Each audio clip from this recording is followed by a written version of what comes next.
परमेश्वराबद्दल त्यांचे संदेश एका बाजूने आहे आणि आपण जे करतो परमात्मा बाबतीत ते एका बाजूने. त्या आपण केलेलं कार्य त्यांच्या विचारानं मिळत नाही. ते आपण जे ईश्वर नावाचा प्रकाराचा जो लाभ होतो, जो जसा परमात्मा आपण त्याच्यामध्ये आजच्या परिस्थितीमध्ये तो समाज 1000 वर्षापासून आलेला आहे,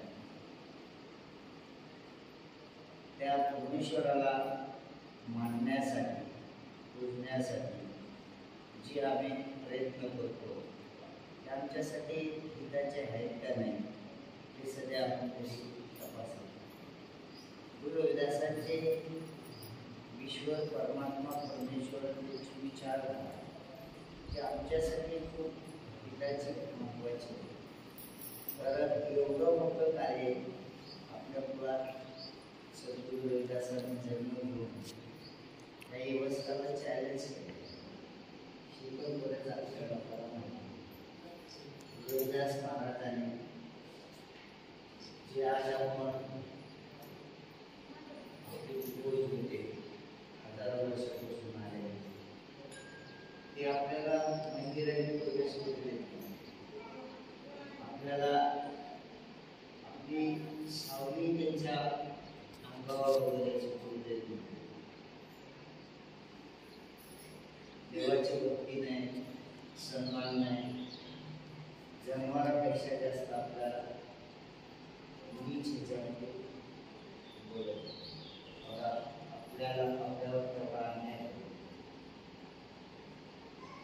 कधी कधी आम्हाला असं वाटतं प्रत्येक देशात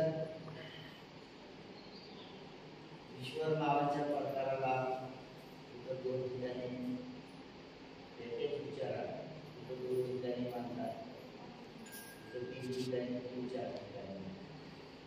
म्हणजे एका मनुष्याची विचारधारा पण मानणाऱ्याने त्याच्यात अलग अलग मार्ग बनवले.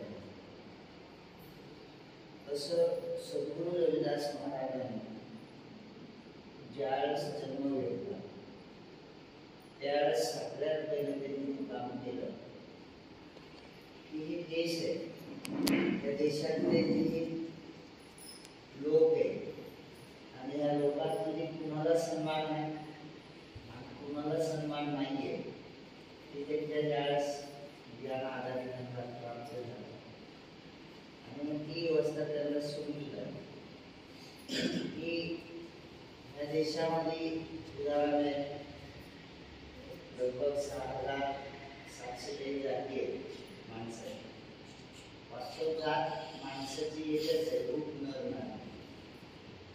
जात माणसाची एकच आहे, रूप नर नारी.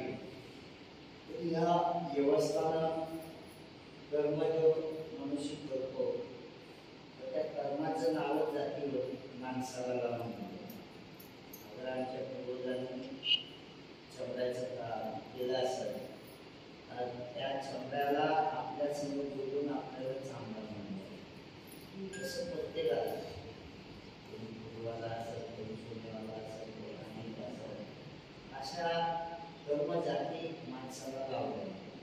दुसरी गोष्ट स्टेट बदलली तर तिथली भाषा बदलली आणि भाषामध्ये जसं आपण गुरु रविदासांना सध्या एक नावाने म्हणतात, कुठं